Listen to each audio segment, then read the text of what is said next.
Hello everyone. अभी ना हम देखने वाले हैं 1919 का एक्ट।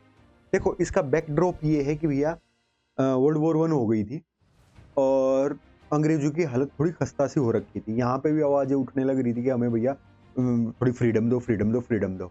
तो वहाँ पे उसके बैकड्रॉप पे एक लॉलीपॉप पकड़ा दिया गया कि भैया ये 1919 का एक्ट है। और वो अब इस एक्ट में क्या होगा, तो आप खुद समझदार हो, जो पिछली लेगेसी है ना उसको ही कंटिन्यू किया जाएगा और वहीं पे थोड़ी आपको छूट दे दी जाएगी। ठीक है, इसमें एक दो थोड़े चमत्कार वाली चीजें की, थोड़ा हटके चीजें की और थोड़ी जो नई चीजें थी वो हमें ध्यान रखना है।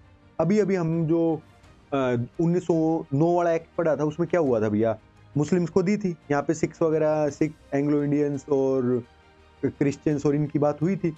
वो हम पिछले उसमें देख चुके हैं, इसमें भी देखेंगे।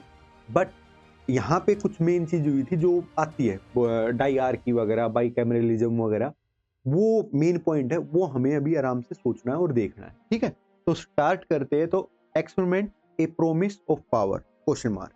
ठीक है, एक टाइप से लॉलीपॉप थी भैया, लॉलीपॉप ही पकड़ा के अंग्रेजों ने अपना काम चलाया हमसे। ठीक है, तो नॉर्मल ये पिछला ही समअप है एक टाइप से कि भैया जो पिछले 50 साल मतलब 1858 से लेकर 1909 तक डोमिनोज थे जो हमें दिया गया था, पॉलिसी ऑफ एसोसिएशन वगैरह की बात हुई थी, वो वाली चीजें सारी यहाँ पे आई थी भैया।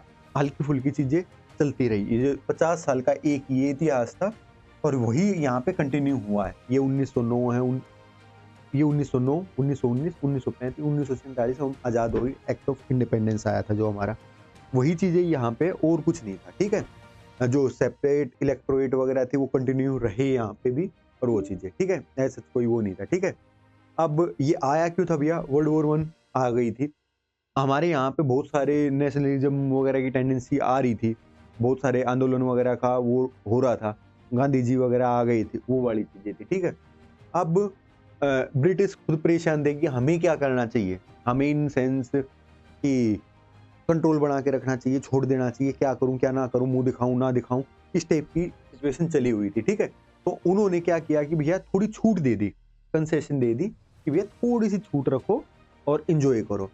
अब हम वो देखने वाले कि हमें छूट क्या क्या दी गई थी। ठीक है, तो सबसे पहले एक बात बोली गई थी कि भैया हम ना अब इंडिया में रिस्पॉन्सिबल गवर्नमेंट बनवाएंगे। ठीक है, इंडियंस होंगे जो अपना रिस्पॉन्सिबल गवर्नमेंट चलाएंगे। ठीक है, ये वाली बात यहाँ पे बोल दी गई थी, बैकड्रॉप था यही वर्ल्ड वॉर वन वगैरह। ठीक है, 20 अगस्त 1917 में ब्रिटिश गवर्नमेंट ने ये डिक्लेयर किया फॉर द फर्स्ट टाइम कि हम ग्रेजुअली रिस्पॉन्सिबल गवर्नमेंट लेके आएंगे इंडिया में। कब लेके आएंगे कभी कुछ नहीं बताया। ठीक है, जस्ट ये है लॉलीपॉप। बेटा दिलवा दूंगा चीज, मैं दिलवा दूंगा चीज, कोई टेंशन नहीं है, तेरा ही तो है, तेरा ही तो सब, दिलवा दूंगा। जो हमें दिया जाता है ना एक लॉलीपॉप की, 10th क्लास कर ले भाई, फिर मौज करियो, 12वीं कर लो, ये कर ले वो कर ले, वो मौज ही निकल जाती है, पूरा जीवन मतलब पूरा जीवन निकल जाता है, वो मौज नहीं मिल पाती। वही सेम इनकी टेंडेंसी थी कि लॉलीपॉप पकड़ा दो, आगे बढ़ो इसको। ठीक है, तो अभी इसके पीछे जो एक्ट लेके आए थे मोंटेगू और चेम्सफोर्ड। ठीक है, तो ये लोग थे, इसको मोंटेगू चेम्सफोर्ड रिफॉर्म भी बोलते हैं, सेक्रेटरी अपने ये भाई साहब थे और वो इस रहे थे अपने ये, तो इस नाम से भी जाना जाता है। ठीक है, इन दो लोगों का दिमाग लगा था या ये लोग थे। ठीक है, अब इसमें क्या किया था भैया, आप ना कुछ भी देखोगे, अभी मैं आपकी थोड़ी सी अभी पिछली रिवीजन बेसिस पे, आपको ये याद है कि भैया सेंट्रल चीज क्या थी और प्रोविंस क्या थे, सेंटर क्या था, प्रोविंस क्या थे। आज की डेट में सेंटर और स्टेट क्या है। ठीक है, सेंटर है पूरा ऑल ओवर इंडिया, स्टेट है मतलब एक कोई भी स्टेट, हरियाणा हो गई या उत्तर प्रदेश हो गई या तेलंगाना हो गई, उस टाइम पे स्टेट्स को प्रोविंस बोला जाता था। इतनी चीज समझ में आ गई कि भैया सेंटर और प्रोविंस, ये दो चीज आ गई समझ में। अब नॉर्मल सी चीज है भैया, पूरी गवर्नमेंट के पास हजारों चीजें संभालने की, कि भैया हेल्थ भी संभालनी है, एजुकेशन भी संभालनी है, रोड भी संभालनी है, ये भी संभालना है, वो भी संभालना है। तो पहली बार इस एक्ट में क्या बोला गया कि भैया कुछ पावर्स है वो सेंटर रखेगा, कुछ पावर है वो हम प्रोविंस को दे देंगे। ठीक है, कुछ पावर भैया सेंटर की है और कुछ पावर प्रोविंस की है, ये चीज हो गई। अब कौन सी पावर थी, क्यों पावर थी, वो चीजें हम बाद में बात करेंगे। तो क्या कर दिया, सेंटर की अलग पावर, प्रोविंस की अलग पावर। अब मजे की बात क्या है, जो प्रोविंस की पावर है ना, इसमें बाइफरकेट कर दिया दो, कि भैया एक ऐसे काम करेगा और एक ऐसा काम करेगा। एक आप नॉर्मली कर सकते हो और एक आपको अपना जो गवर्नर वगैरह होगा उनसे पूछ के बात करनी पड़ेगी, ठीक है, उनकी मंजूरी वगैरह चाहिए होगी, ठीक है। तो क्या मंजूरी थी, क्यों मंजूरी थी, वो हम अपना देखने वाले हैं। रिजर्व्ड सब्जेक्ट और ट्रांसफर्ड सब्जेक्ट का वो आया था एक कॉन्सेप्ट, वो चीजें याद करने वाली है, नॉर्मल सी चीज है। सेंट्रल और प्रोविंस सब्जेक्ट, प्रोविंस को आगे फिर अपना रिजर्व्ड और ट्रांसफर में बांट दिया, वो चीजें हो गई। और मजे की बात, बिल्कुल फेल रहा है ये, ठीक है, बट ठीक है, चलो आगे हम देखते हैं। तो क्या किया भैया, सबसे पहला फीचर क्या था कि भैया क्लासिफिकेशन कर दिया जो भी हमारे एडमिनिस्ट्रेटिव सब्जेक्ट थे, और इसको हमने डिवोल्यूशन रूल के तहत किया, ठीक है, क्लासिफिकेशन कर दिया। ये रहा फॉर्मल क्लासिफिकेशन, सेंट्रल लिस्ट और प्रोविंशियल लिस्ट, लोकल इंपोर्टेंस वाले प्रोविंस में, और सेंट्रल लिस्ट जो नेशनल इंपोर्टेंस के थे। अभी जैसे अगर आप देखोगे डिफेंस है या फॉरेन पॉलिसी है, किसी स्टेट के हाथ में थोड़ी ना, आज भी पूरे सेंट्रल के हाथ में है, ठीक है। हेल्थ है, वो अपना स्टेट भी संभालती है और अपना सेंटर भी संभालती है, इस टाइप की चीजें। तो बट उस टाइम पे क्या बोला गया भैया, सेंट्रल लिस्ट में जो भी नेशनल इंपोर्टेंस के है ना, डिफेंस हो गया, फॉरेन अफेयर्स हो गया, रेलवे हो गया, सेंट्रल लिस्ट में है। प्रोविंस लिस्ट में पब्लिक हेल्थ हो गया, एजुकेशन हो गया, एग्रीकल्चर हो गया, वो उस लिस्ट में, ठीक है। और और कि भैया अब इसमें थोड़ी छूट दे दी गई, भैया तुम अपना काम संभालो, हम अपना संभालते, बट इतनी भी छूट नहीं दी कि तुम अपनी दादागिरी चलाओ, ठीक है, इतना ध्यान रखना, ठीक है। अब जो प्रोविंस में जो चीज आई थी, जो प्रोविंस में आई थी, जो प्रोविंशियल सब्जेक्ट से मैंने बताया था ना, दो टाइप से, एक अपना रिजर्व्ड हो गया और एक ट्रांसफर्ड हो गया। तो रिजर्व्ड सब्जेक्ट क्या थे भैया, ये जो गवर्नर है ना और उसकी एग्जीक्यूटिव काउंसिल्स है, वो अपना काम करेंगे, उनकी कोई भी जो अपनी लेजिस्लेटिव काउंसिल है उस पर कोई भी वो नहीं रहेगी जवाबदेही। मतलब कहने की बात है, जो रिजर्व्ड सब्जेक्ट है उस पर गवर्नर अपनी जो भी काउंसिल है उसके साथ बैठ के जो भी फैसला लेना होगा ले लेगा, कोई भी उनको जवाब नहीं देना पड़ेगा काउंसिल को, ठीक है, जो भी उनकी एक टाइप से असेंबली टाइप है उस पर कोई जवाब नहीं देना। जबकि जो ट्रांसफर्ड सब्जेक्ट है ये गवर्नर करेगा इंडियन मिनिस्टर की मतलब इंडियन मिनिस्टर की हेल्प लेके, जो कि काउंसिल के वहां पे रिस्पॉन्सिबल होगा। बस ये चीज याद रख लो। अब इसमें नाम लिख रखे हैं, याद रखो तो रख लो, अदरवाइज ना नहीं भी रखोगे काम चल जाएगा। बस याद आपको ये रखना है कि भैया रिजर्व्ड थे, ये बेचारा गवर्नर आराम से बैठ के अपनी मौज मस्ती से कर रहा है। ट्रांसफर्ड सब्जेक्ट क्या था कि चार लोग अपना एक दूसरे मतलब चार लोगों को बताना पड़ेगा कि भैया ये ऐसे ऐसे डिस्कस करके हम एक फैसले पे आए, ठीक है। ये थोड़ा सा याद रख लेना, आपका काम चल जाएगा, ठीक है। ये अच्छा एक हाँ डाईआरकी बोलते हैं इसको, डबल रूल, रिजर्व्ड सब्जेक्ट और ट्रांसफर सब्जेक्ट कुछ पे ये काम कर रहे हैं, कुछ पे ये काम कर रहे हैं, तो इसको डबल रूल बोला गया, ठीक है। ये ग्रीक वर्ड डाईआरके से आया है जिसका मतलब होता है डबल रूल, ठीक है। तो ये वाला क्वेश्चन बहुत बार बना है कि डाईआरकी किस एक्ट में आया, तो 1919 वाले एक्ट में डाईआरकी आया था। डाईआरकी मतलब दो रूल होंगे, मतलब ये वाला भी रूल करेंगे और ये रूल भी करेंगे, मतलब आपकी मम्मी की भी चलेगी आपके पापा की भी चलेगी, इस टाइप का सीन मान के चल लो, ठीक है। तो ये आ गया। फिर हुआ अगला फीचर बाई कैमरलिज्म, मतलब बाई मतलब दो, कैमरलिज्म कैमरा मतलब कैमल मतलब रूम, दो रूम हो गए, मतलब जो भी असेंबली थी ना उसके दो हिस्से बना दिए। एक तो जैसे आज भी है राज्यसभा और लोकसभा, उसी टाइप की चीजें कर दी गई भैया।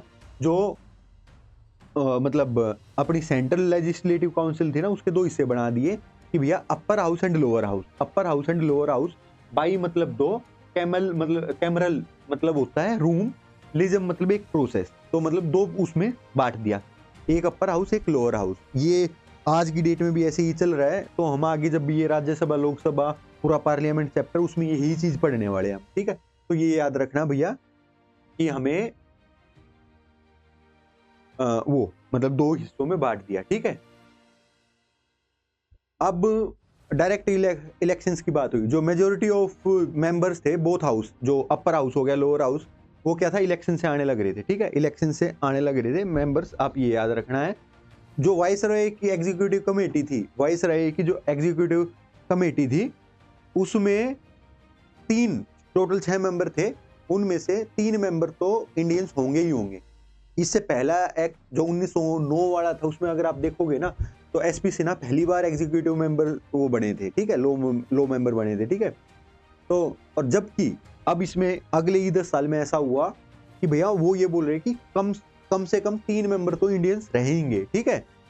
और जो 3 मेंबर जो रहेंगे ना, वो मतलब कमांडर इन चीफ नहीं हो सकता, कमांडर इन चीफ को छोड़ के कोई भी 3 मेंबर हो सकते हैं। 6 में से 3 वहाँ पे बेचारा एक आया था अपने एसपी सिन्हा जी, ठीक है? अब एक वो चीज़ बोल दिया कि जो मैंने आपको बताया भी था कि कम्युनल रिप्रेजेंटेशन उसकी बात कर दी गई।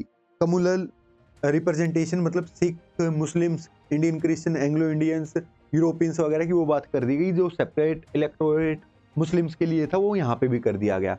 लिमिटेड फ्रेंचाइज मतलब जो वोट देने लग रहे थे ना, इलेक्शन से वोट दे के आ रहे थे, वो सबके लिए लागू नहीं था भैया। कुछ नंबर्स ऑफ पीपल्स थे जो कर पाते थे, वो प्रॉपर्टी के, टैक्स के और एजुकेशन बेस वगैरह के ऊपर होता था। ऐसा नहीं है कि मुंह उठाया कोई भी आप अपना वोट दे लो, ठीक है। हाई कमिश्नर, ये वाला पॉइंट अच्छा है, ये मतलब आता है कई बार क्वेश्चन कि हाई कमिश्नर खुल गया लंदन में। Created the new office of high commissioner for India in London. और जो सेक्रेटरी ऑफ स्टेट के जो भी फंक्शन थे, उस थोड़े फंक्शन ये संभालने लग गया, ठीक है। हाई कमिश्नर क्या होता है कि भैया इंडिया को बाहर किसी भी देश में कोई रिप्रेजेंट करता है तो कमिश्नरेट ऑफिस होता है, आज भी होता है, जिसको आप एम्बेसी वगैरह बोलते हो। तो वो वाली चीज थी कि भैया वो कुछ काम संभालता है कि भैया डील यहाँ से चलेगी। मतलब फॉर एग्जाम्पल ये मान के चलो, आपका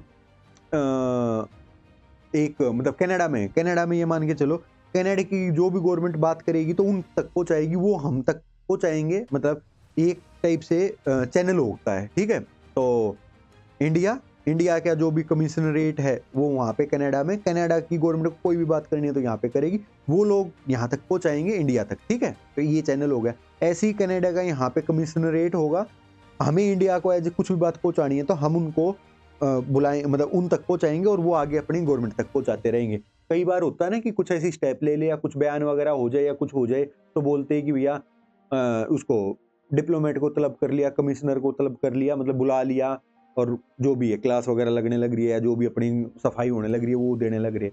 तो हाई कमिश्नर का ऑफिस उधर हो गया। फिर क्या हो गया, जो पब्लिक सर्विस कमीशन थी वो आ गया। भैया पब्लिक सर्विस कमीशन जिसकी आप तैयारी करने लग रहे हो या आपका एक अरमान होगा यूपीएससी वगैरह का, तो वो जो यूनियन पब्लिक सर्विस कमीशन है वो इसी एक्ट से आई थी। और इसके 7 साल बाद 1926 में एक सेंट्रल पब्लिक सर्विस कमीशन बन गई थी। उसका बाद में हमने नाम बदल के यूनियन पब्लिक सर्विस कमीशन कर दिया था, ठीक है। और यहाँ पे एक चीज बोला गया, जो प्रोविंशियल बजट है ना वो अलग कर दिया गया। जो बजट था सेंट्रल पहले सबका एक ही होता था काइंड ऑफ, यहाँ पे भैया बोले कि प्रोविंस वाले तुम अपना अलग बजट संभालो, हम अपना अलग संभालते हैं, और तुम अपना मजा करो, हम अपना मजा करेंगे। बट इतनी भी पावर नहीं दी गई कि कुछ भी कर लो, मतलब वैसे फ्रीडम छोड़ दी, बट मतलब पूरी नजर उन पे थी भाई, ठीक है। चैम्बर ऑफ प्रिंस बना दिया। चैम्बर ऑफ प्रिंस माने कि एक टाइप से ये बोला गया कि भैया जो भी प्रिंस है ना, जितनी भी वहां पे प्रिंसली स्टेट्स थी इंडिया की, अगर हम देखें तो कुछ ऐसे ऐसे पार्ट थे कि भैया कुछ तो थे डायरेक्ट अंग्रेजों के अंडर और कुछ थे राजा महाराजाओं के अंडर। अगर हमने लगान मूवी वगैरह देखी तो उसमें भी देखा होगा कि भाई कई सारे राजा महाराजे और वो अपना गेम वगैरह खेलते थे, अंग्रेजों के साथ बैठे रहते थे, टी पार्टी करते रहते थे वो वाले। तो उनको बोला गया कि जो जो जो प्रिंस वगैरह ना उनके लिए एक अपना चैम्बर बना दो, मतलब वो वहाँ पे आप जो भी कॉमन इंटरेस्ट की बात हो वो करें और अपना साझा करें विचार, जो भी चीजें हैं, ठीक है। 1921 में ये बन गया था, ये याद रखना है। इसको नरेंद्र मंडल भी बोलते हैं, नरेंद्र मतलब महाराज या राजकुमार, वो वाली चीज क्रम में, ठीक है। एक है स्टैट्यूटरी रिव्यू। इसमें ये बोला गया है कि भैया ये एक्ट आ गया, इसके 10 साल बाद देखेंगे कि भैया क्या हुआ क्या नहीं हुआ, मतलब ये ठीक था या गलत था, 10 साल बाद देखेंगे। इसी के चक्कर में साइमन कमीशन आई थी जिसपे बहुत सारे पंगे हुए थे, ठीक है। वो हमें आगे ध्यान रखना है और वो करना है। 10 साल से पहले ही आ गई थी, ठीक है। और इसमें बोला कि डबल रूल, जो डायआर्की का रूल था, मतलब सेंट्रल प्रोविंस के फिर 2 सब्जेक्ट थे, ट्रांसफर और रिजर्व्ड, वो वाला सक्सेसफुल था नहीं था भैया, बिल्कुल अनसक्सेसफुल था, बिल्कुल अनसक्सेसफुल था। अगर आप बिल्कुल ही अगर उसकी हम बात करें तो, क्योंकि बहुत सारे जो डिवीजन थे ना इलॉजिकल थे। मैंने आपको बोला भी होगा कि याद करो तो कर लेना, नहीं तो जरूरत नहीं है। सेम चीज ये थी कि भैया इलॉजिकल थे। अब ये मानो हेल्थ के लिए ट्रांसपोर्ट की जरूरत है या नहीं है, जस्ट मान के चलो हेल्थ के लिए ट्रांसपोर्ट की जरूरत है, बट हेल्थ अलग उसमें ट्रांसपोर्ट अलग उसमें है, ऐसे थोड़ी ना चलेगा। पुलिस के लिए हेल्थ की जरूरत है या नहीं है, भैया है। बट पुलिस अलग उसमें है, हेल्थ उसमें, जस्ट एग्जाम्पल दिया है, ज़्यादा रट्टाफिकेशन वाला काम नहीं है। और ये अपना देख लेना है कि नॉर्मल सी चीज़ है, इलॉजिकल था और इम्प्रैक्टिकल था, बस इतना याद रखना है। ये एग्जाम्पल वगैरह पुलिस और हेल्थ को याद रखो या ना रखो, कोई मैटर नहीं करता। तो नॉर्मल सी चीज़ थी। 1919 में ये एक्ट आया, 1921 में ये फोर्स में आ गया, ठीक है। उसके जस्ट 6 साल बाद एक साइमन कमीशन आ गई, जल्दी आ गई, 10 साल में आनी थी बट वो 6 ही साल में गई थी, ठीक है। और उस साइमन कमीशन आ गई, फिर आपको ध्यान हो तो साइमन गो बैक के नारे लगे थे। क्यों लगे थे?